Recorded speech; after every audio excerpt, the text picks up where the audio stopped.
Hello everyone and welcome to Design Your Life channel. This is your host Dennis. Our goal and our hope is to inspire you to live your full life in Christ through coaching, through content, and through community.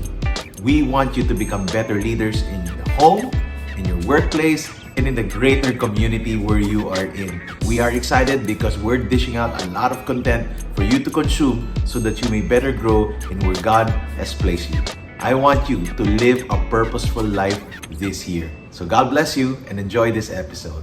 So, after knowing your who, finding your why, here's where it gets a little harder. You get to the active preparation mode. Mag-prepare ka na. Okay? Sabi ni Zig Ziglar, if you aim at nothing, you will hit it every time. Tama ba? Anong goal mo? Wala. Good job. You're successful. Because everything you do, kahit palaboy-laboy ka lang, you've hit it. Alright? Because you don't have a goal. Alright? Hindi na namin kayo tuturuan paano mag-build ng goals, but if you want, you can invite us to your local church. Okay? But if you aim at nothing, you will hit it every time. Ano sabi ni Lord? Sa Proverbs, di ba? We can make our plans, but the Lord determines our steps. May plano naman talaga eh. Di ba? And I'll give this to Thammie. Tandaan nyo, lahat tayo may plano noong 2019.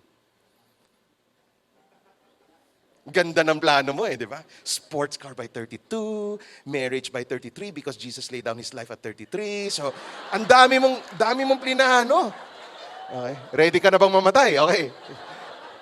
Okay. Sabi nila, marriage kasi is an investment, kaya tawag mo sa misis mo, mahal. Okay. Yeah. Pero si Thammie, mahal na mahal ko talaga. Okay. Hindi yan humihingi pala. Hindi humihingi yan. Kusa na kumukuha yan. Okay. Okay. Nandito na tayo. Okay. Bibigyan ko na to kay Thammie. Alam ko na-excite na kayong pakinggan si Thammie, no? So parang tagal naman niya mag-introduction. Okay. We make our plans. COVID happened. What happened to your plans? Some of us, our plans were like a house of cards. Ngayon, mali. COVID lang, nahulog na. Sira na pala. Right? Change us. Made all of us think. And maybe that's why natapos ko din yung mission statement ko. COVID did that to me. The pandemic did that to me. You see, crisis can bring confusion or it can bring clarity. A lot of people got confused. But some people got clarity in life. Why? We make our plans. Which means you need to make a plan. But it's the Lord who will determine your steps. Dapat open ka rin doon. Ito yung pinagkaiba ng isang Kristiyano. We trust in God's sovereignty that I can make my plans, which the Lord requires us to do, by the way. But still, the Lord determines our step. So, I'll ask Thammie lang, kasi marami rin siyang plinano sa buhay, no? Grabe to. Sobrang galing, sobrang utak. Ako pinakasalan eh, di ba? Number 1, okay? Nag-top po to sa PT, sa buong Pilipinas. Okay? Ended the UP drought. Okay? The pride of UP. Pinakasalan, Di Lasal. Okay, so, let us all welcome the UP scholar. Kayo na ako, para tigilan mo na. Anong gusto mong kwento mo? Ikaw, pwede ka mag-start sa in the beginning. Okay. Anong gusto mong kwento? Yeah, but since sabi niya marami akong plan, I think, bata pa lang ako, ang dami ko ng plan tungkol sa, how I would be. I really thought I would be a doctor. And it was in med school when he proposed, and then I had to make that decision to, to leave my path. Ang gusto niya yatang sabihin ko is, tama ba? Talaga, planado kasi ito, planado. Akala ko talaga decoration lang ako, guys. Because I think, okay, let me compose my thoughts. Hindi, ever since, sabi mo, tatanong ka, tapos sasagutin ko lang eh. Tuloy, kailangan ko mag-isip. Tatanong. So, ever since Ever since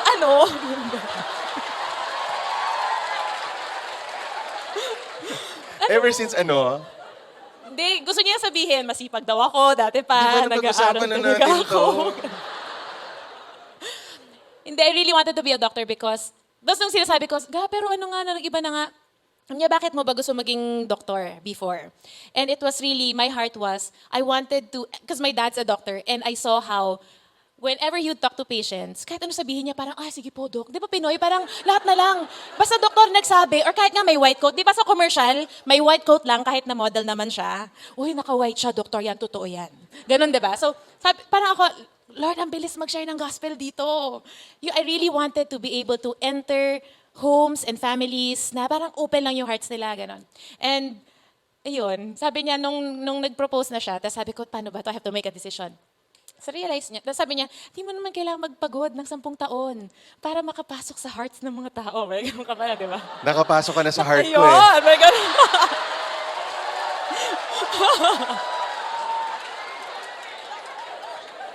Ayun. Hindi namin ito pinag-uusapan, guys. No, but I realized, fast forward, and this is really a product of, mahilig kasi ako mag-isip, mag-process, and mag-reflect. And looking back now, and where God has brought us. Now I am a birthing coach and a parent coach. And the reason why I entered into this field of work is really because I want to be able to enter homes and families and establish that trust.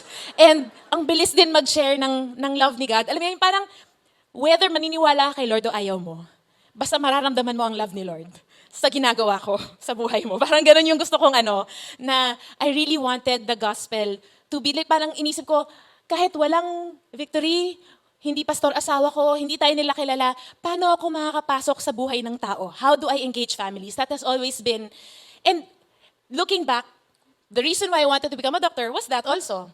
And now it looks different, but the purpose is the same. And I think that's one thing that we have to keep in mind also. Purpose, as what Pastor Gilbert said, as what Dennis said, as children of God, we have a clear calling to advance His kingdom, to honor God with however it may look like. The assignment, magkaiba siya sa purpose. Para siyang, yung minsan kasi we get confused. Na paano na ito yung purpose? And I could have easily said that. Kasi marami nagsabi, sayang naman, nag-top ka pa naman, nakapasok ka pa naman sa UP, ganyan, sayang naman. Sayang ang potential. And if I confuse purpose and potential, then we have trouble. Because I would think, my purpose, okay, I have to live my life to fulfill my potential. And that's what the world celebrates, right? We celebrate maximizing the potential. But I want us, as a community, to celebrate fulfilling our purpose. Being faithful to our calling. And now, if I look back, the purpose, how it's been carried out, it looks different. But the assignment that I was given, I know I'm still doing it.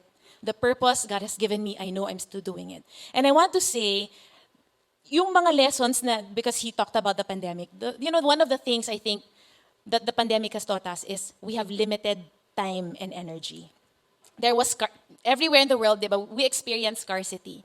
And for some of us, we make an excuse out of scarcity. Wala kasi ako masyadong ganito eh. Education ko ganito eh. O yung family ko ganito. And we talk about our limitations and we focus on our limitations. But, scarcity is actually a gift because it forces us to just really focus on what is essential. Tanggalin mo na lahat. Ito gagawin ko. And I think that's one thing I want us to remember as we, di ba, ang dami na ulit ngayon eh, dami na ulit opportunities, dami na ulit. But at the same time, as singles also, we also feel sometimes we have unlimited time and unlimited energy. Parang dami ko pwedeng gawin. Pwede ko rin gawin yan. Pwede ko rin gawin yan.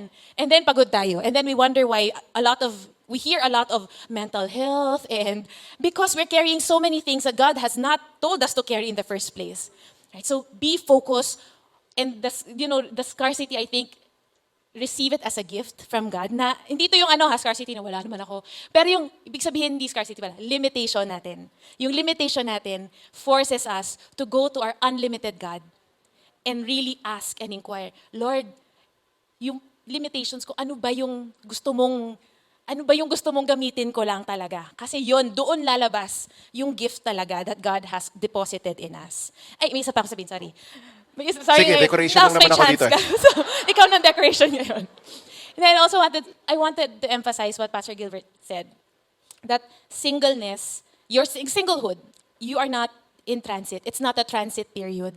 And Dennis was talking about the John 10:10 life. God said that He came and we have God. We are in Christ so that we can have and experience life to the full now.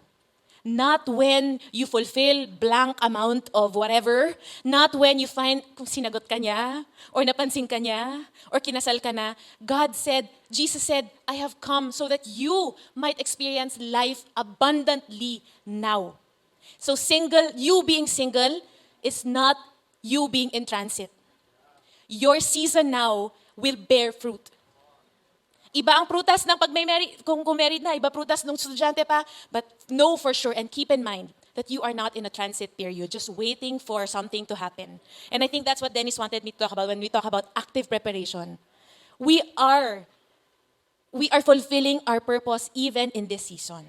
So, yun natin. I think so many people kasi ask the question all the time pag singles, how will I know if he or she's the one? How will I know if I'm ready? Ganyan.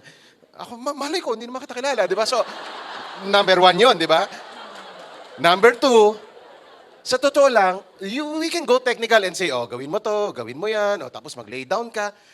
But if we're going to prepare our life just for the ultimate Prince Charming or princess, we might miss the point eh.